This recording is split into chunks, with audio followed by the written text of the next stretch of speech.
I'm sure everybody has an experience of watching a YouTuber play a game that looks really fun and you want to play it for yourself, but you can't because you don't have the console that the game is on or a PC, so you have to just settle for watching them play the game. One of the first games that I remember having this experience with was Little Inferno with the Yogscast. It wasn't until years later when I finally got a Wii U and was able to play through this game for myself, and let me tell you something, this game is just as much fun to play as it is to watch. Little Inferno is a game where you just burn stuff. That's it. That's the only thing you do in the game. The game even just says it itself. It says there's no points, there's no score, you're not even being timed, just build a nice fire and stay warm. At least that's what Miss Nancy says, who's one of the first characters we get to interact with through letters. The thing I love about Little Inferno is it's kind of like a kid's game, but then at the same time it's also not. Like, you have this Dr. Seuss art style, but also at the same time the game is very dark and morbid. The whole story of this game gets told through an instructional video sent to us by Miss Nancy that at first appears to be an ad for the Little Inferno entertainment fireplace with a really catchy little jingle.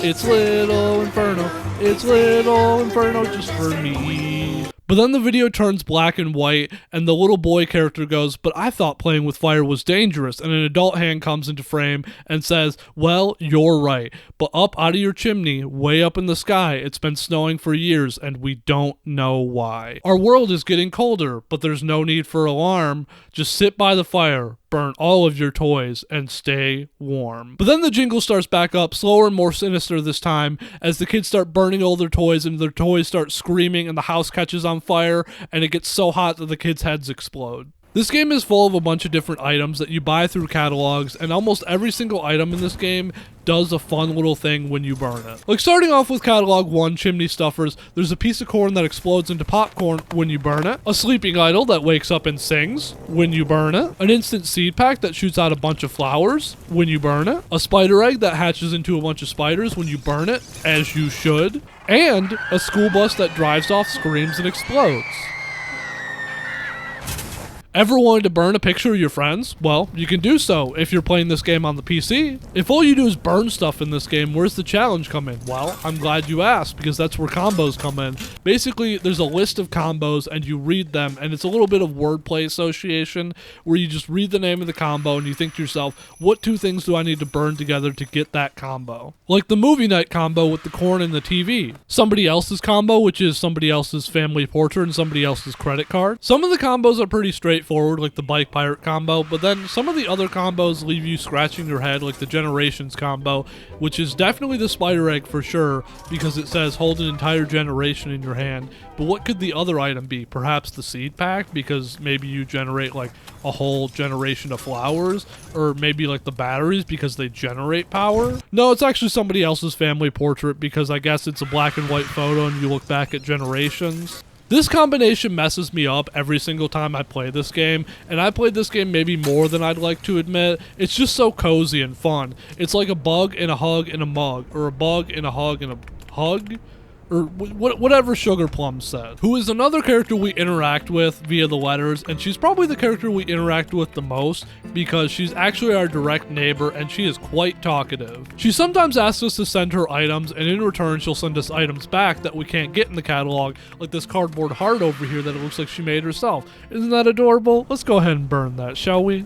So basically, you go through the game burning items from catalog to catalog, trying to get wordplay combos while being yapped at by mostly Sugar Plums over here, but also Miss Nancy, the owner of Tomorrow Corporation, aka the owners of the Little Inferno Entertainment Fireplace, you know, the game you're playing, and also the weatherman who likes to pop in from time to time to be like, hey, it's still snowing out there. So let's take a little journey through this game in each catalog, starting with catalog 2, Totally Recalled Toys. And we already talked about catalog 1 just a smidge, so let's just jump right on into catalog 2, which, as the name suggests, is Totally Recalled Toys. I mean, look at this bunny over here.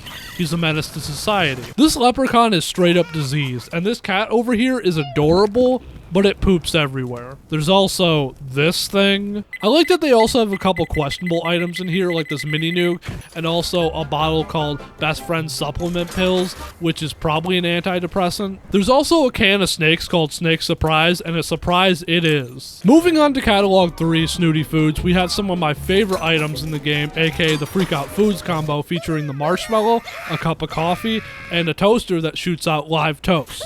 There's also the zesty beetles that change the color of the flames and also sound disgusting when you pick them up and move them around. I also love that there's no subtleties here. Midlife Crisis Mitigator is one of the funniest titles for an item in this game with an equally funny description. Drink 2 glasses before bedtime, breakfast, lunch, and dinner. The toy exterminator is a fun little guy that shoots out pesticides like napalm, but what's really funny about him is that Sugar Plums asks you to send her one because she's having a bug problem, and when you do, it sounds like a war is going on over there. Sugar Plums does not mess around. Ew, don't send me the egg, kill it with fire. During this catalog, Miss Nancy sent you 1 free hug coupon, which you could burn, or you could hold on to it because you never know, you might need a free hug one day. I know I sure do. Next we have catalog 4, First Person Shopper, which this is the gamer's catalog, so it has a bunch of fun gaming items in it, starting off with Tetraminos, which you can do a Tetris with. An imitation Meat Boy, you know, in reference to Super Meat Boy. A handheld fireplace device that plays an 8-bit version of the Little Inferno song when you burn it. Some goo balls from World of Goo, which if you didn't know, this game was worked on by one of the 2 developers that made World of Goo,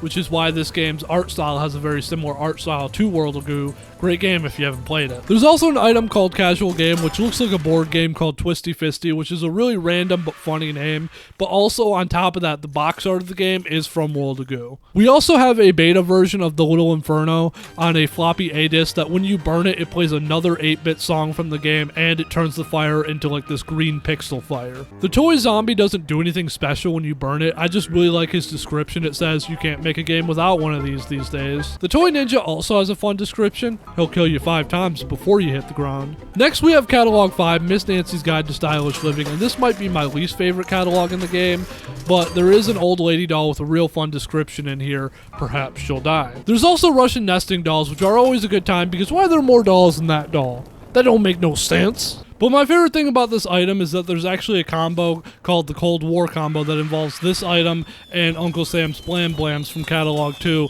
And when you first see this combo, you think, oh, maybe it's like a little fun play on words with like the nuke and like some ice or something like that. No, it's actually referring to the actual Cold War, Russia versus the US. But moving on, we have Bubble Hug, which I don't need because I still have my free hug coupon because I didn't burn it like some of you monsters. But anyway, Bubble Hug is cool because when you burn it, a bunch of bubbles come out that you can pop, and some of these bubbles have coins and stamps in them. Next, we have medicated mommy pills to pair up with your best friend supplement, Mommy Needs Her Breakfast. During this catalog, Sugar Plums slowly becomes more and more unhinged. Let's simmer down there, Sugar Plums. Sugar Plums then asks us if we could like turn around, like look away from the fire, like actually physically turn around and see what's behind us. She then sends us one final letter saying that her house is burning down as we hear the fire in the background and her screams and like pieces of her house are coming down our chimney, and like this part is like genuinely really sad, and it kind of gets me on like repeat playthroughs even though I already know what's gonna happen. And on top of all that, the weatherman immediately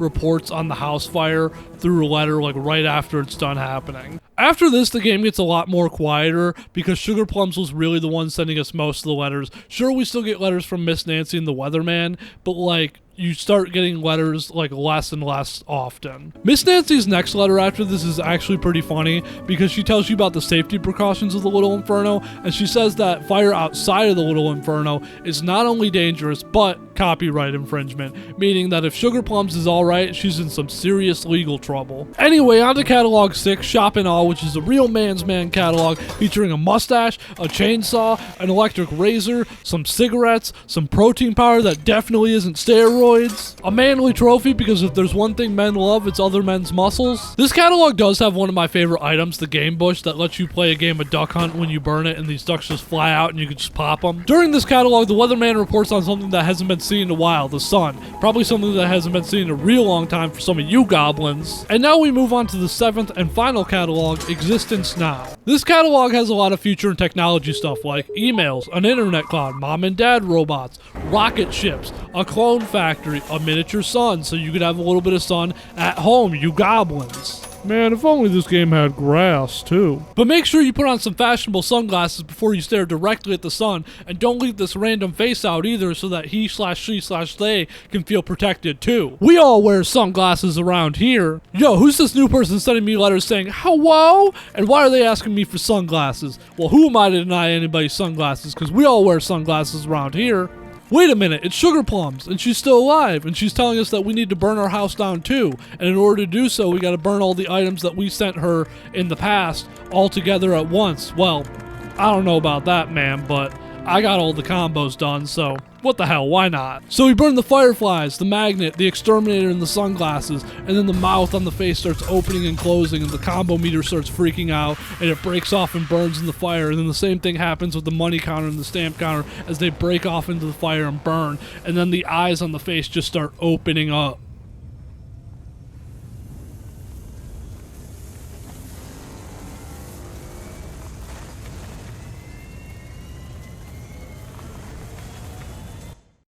We then get a view of outside the house as the house explodes and a little boy falls from the sky, and it's us. We're the little boy. And like, this part of the game is so cool because it completely changes into a point and click adventure as you explore this little town. Ooh, it's freezing out here. I should have brought a coat. It's like it's been snowing for years out here and nobody knows why. We then run across the mailman who's holding a bunch of packages, and he knows exactly who we are, but we have no idea who he is, and he asks us what our address is because he has a letter for us. We tell him our house burned down, and he's like, oh, I see that address has been recently delisted. He also tells us exactly how many packages he delivered directly to our house, right up to the fire. We never even had to turn around, and I just think it's really cool that the game keeps track of how many packages you've ordered. He then gives you a letter from Sugar Plums, and she looks visibly older as she tells you about how her house burned down and she just moved on. She just grew up and just kept going. You then wander around the city some more, past the family choir, right up to the gates of Tomorrow Corporation, where you meet the gate operator, who is an absolute character, and I love him. You ask him, can you please open those big scary gates? And he says, my one and only job, the one thing I was hired to do, the one thing I can do better than anybody else. If you're gonna ask with a little bit of drama. So you go, gate operator, can you please open the gate? And he goes, yo, what? Ask again with feeling. So then you go, gate operator, can you please open those gates? And he does so with drama.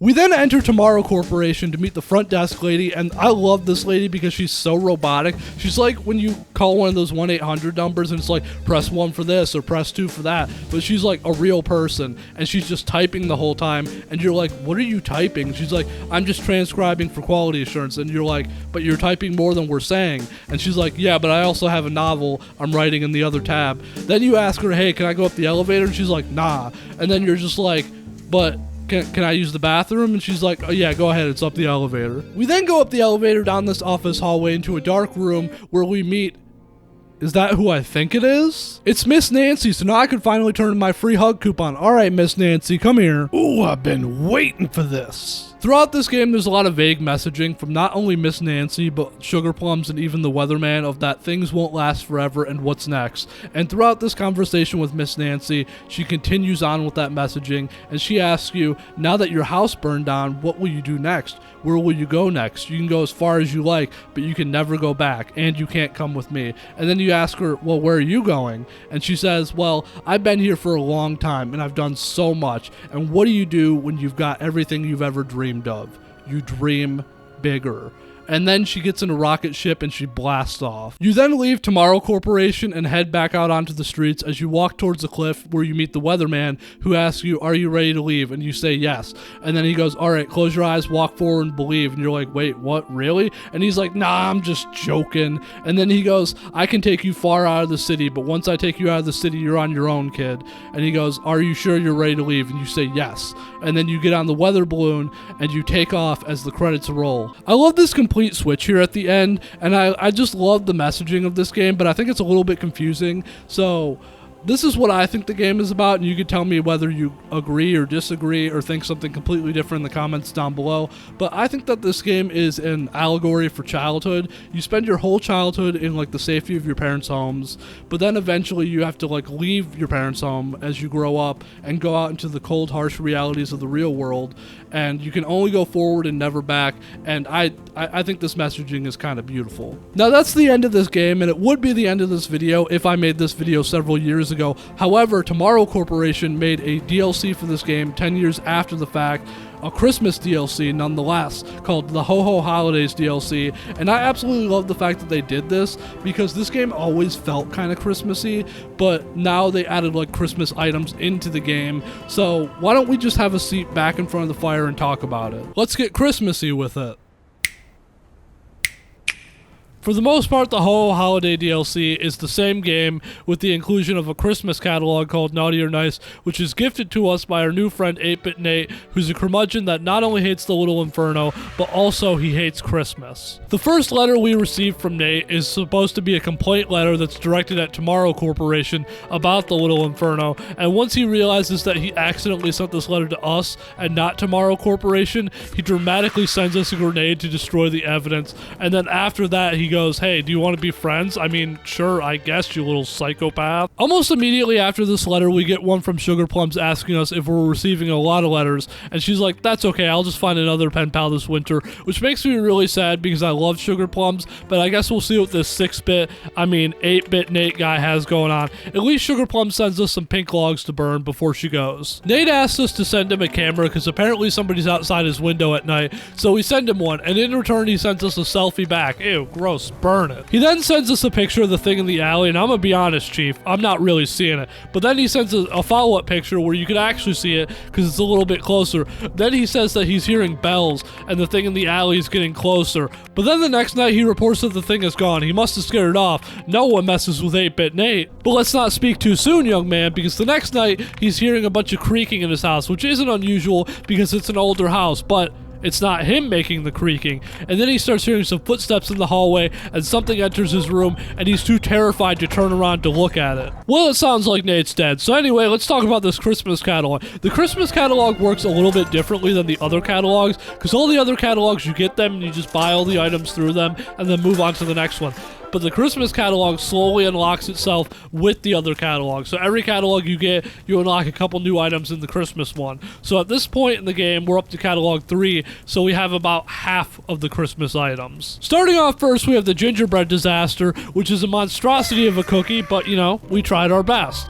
But I love this one because it screams like the marshmallows, coffee, and toaster, which I said earlier are some of my favorite items in the game. Balls of tape aren't really Christmassy, but at least with this item you can tape things up in weird spots on the fire. The pear tree sings the 12 Days of Christmas when you burn it, and it shoots out golden rings that you have to tap on individually to get them off the screen because they don't burn up in the fire, but at least they make a fun little dinging noise when you tap on them. We also have a Bluetooth dreidel that shoots out a laser, and a nutcracker that shoots out explosive-ass nuts. There's also this Swiss Army thing. We have a reindeer that poops jelly beans, a stocking, and reindeer dust that makes everything float. Oh look, a letter from Nate. Good, he's still alive. We were all so worried about him. And it looks like that thing left him alone, but it left him a dusty Christmas card. Is it perhaps covered in reindeer dust? The Christmas card says, "Happy Ho Ho Holidays. There will be danger. Before Christmas Day, you'll be visited by 3 strangers." Well, sounds like Nate's in for a ride. Nate then asks us to send him a Christmas cookie, so we send him a gingerbread disaster.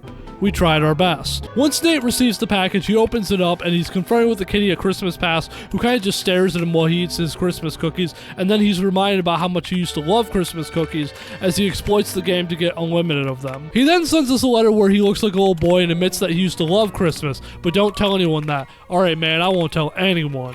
Nate then asks for a sleigh, so we send him the sleigh of learning. That will learn him. Sleigh, king. After we send Nate the sleigh, he gets visited by Slippy Santa of Christmas Present, who takes him on a sleigh ride over the city, by force. Well, I guess since Nate's busy, we'll check out this Christmas catalog again. Starting off with this UFO that isn't very Christmassy, it just abducts things, but once you set it on fire, it becomes Christmassy because these elves come out of it. The Ho Ho Holiday Starter Pack is a pack of ornaments that explodes into real people. The office worker plushie isn't very Christmassy crazy, but it's actually a reference to the game that Tomorrow Corporation made after Little Inferno, Human Resource Machine, which is a game that I enjoyed. However, I can't really say that I recommend it to everybody because, oh my god, it's a nerdy game for nerds. But if you're interested in coding, definitely check it out. It does have some fun cutscenes. But anyway, when you burn the plushie, he gets physically older in reference to how in Human Resource Machine, as you progress through the game, your character gets older and older. Also, after they made Human Resource Machine, they made a sequel to that game called 7 Billion Humans, and in the description for the office worker plushie,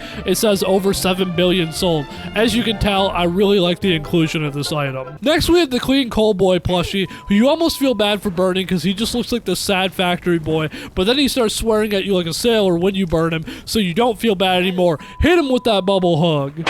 Next, we have the aforementioned Slave Learning that takes the fuck off when you burn it. Ho ho ho, where does it go? Only Santa knows. You know, speaking of which, what's going on with Nate? Nate sends us several letters throughout his journey throughout the night, exploring the city and people's homes in Slippy Santa until he's blasted out of the sky by a house fire, which actually ends up being Sugar Plum's house fire, as it's confirmed by the weatherman, but also it plays the same exact audio that it plays in the original game when her house catches on fire, and honestly, they didn't have to do me like that. Like, I understand that, like, this is a side story and she's not really involved in it, and I know she's okay, but, like, still, you didn't have to do it, bro. But anyway, this fire blasts Nate out of the sky and Slippy Santa, returning Nate back to his home with his hair on fire, but despite this, Nate comes back with a fresh new mindset, and now he loves Christmas and Tomorrow Corporation and the Little Inferno, and he wants everybody to know it. Nate then starts getting really ominous, and he keeps mentioning the Antler Man, and despite how it seems like he's afraid of this Antler Man, he asks us to send him something with antlers. Sounds to me like he's trying to summon the Antler Man, so we send him a Poodle Poo-Poo plushie. And when he receives the package, it's empty,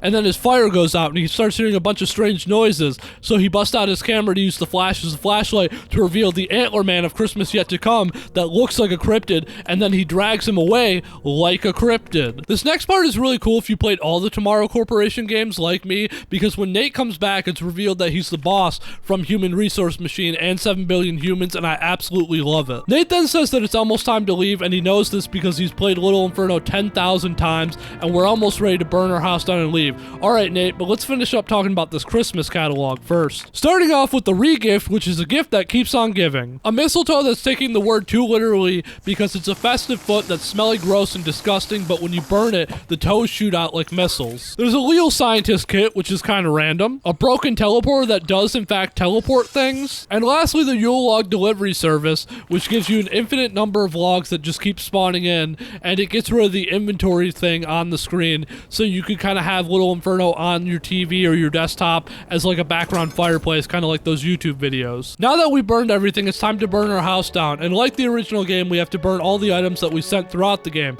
So this time it's the camera, the gingerbread disaster, the Sleigh of Learning, and Poodolph the Poo-Poo plushie. And just like the original game, after we burn our house down, we explore the streets, and 99% of this is the exact same, but there's a little bit of Christmas sprinkled in there. But we do get to meet 8-Bit Nate as he blabs at us from his window, and it looks like he's got a little Christmas party going on in the background. But that's it for Little Inferno in this video, really. But there's 3 things that I want to say before I wrap things up. The first of which is that I love how, like, the Switch version of this game makes it feel like such a big event to sync up your Joy-Cons. Now, this isn't exclusive to Little Inferno because all the Tomorrow Corporation games do it on Switch, but I just love how dramatic it feels. Secondly, the title screen to this game has a bunch of review scores that at first glance you'll probably, like, look over, because like you look at it and you're like, oh, this is a great game, of course it's getting like 10 out of 10 and 9 out of 10s. It's a good game. But if you actually stop to look at these like review scores, they're like not real, and it's like kind of a funny read if you pause the video to like read through a couple of them. Here's a couple of my favorites. 10 out of 10. That's great, honey. Mom. 100% irrational. Economists. 98 out of 100. Sugar Plum's blog. You'll be glad you played, Dad. But lastly, I want to leave you with this. There's a company like Limited Run Games, but it's like the British version. It's called Super Rare Games, and they make a steelbook version of the Little Inferno. And I own it, and it's super cool. It comes with a little steelbook for the Switch that has the moment that you meet the weatherman on the thing, and it's super cool. It also comes with a postcard that I'll never use and a couple cards, so you get 3 in the thing, but there's 5 cards total. So the ones I got was I got the moment that you meet Miss Nancy. I got the Weatherman card, I got Sugar Plums, but there's also a Miss Nancy card, and there's also an 8-Bit Nate card, which I think is really interesting because the Steelbook edition came out before the Ho-Ho Holiday DLC, so that means that some people probably got that 8-Bit Nate card. They were like, what the hell? Who the hell is this guy? Probably like the lever operator, I imagine, because he's got weird arms. If you made it to the end of the video, thank you so much for watching. If you liked the video, please leave me a like and maybe comment down below telling me what you love about Little Inferno. I love Little Inferno, and I hope it loves me back. Now, if you guys excuse me, I'm gonna go get cozied up like a bug and a hug and a mug, and I'm gonna go play Little Inferno.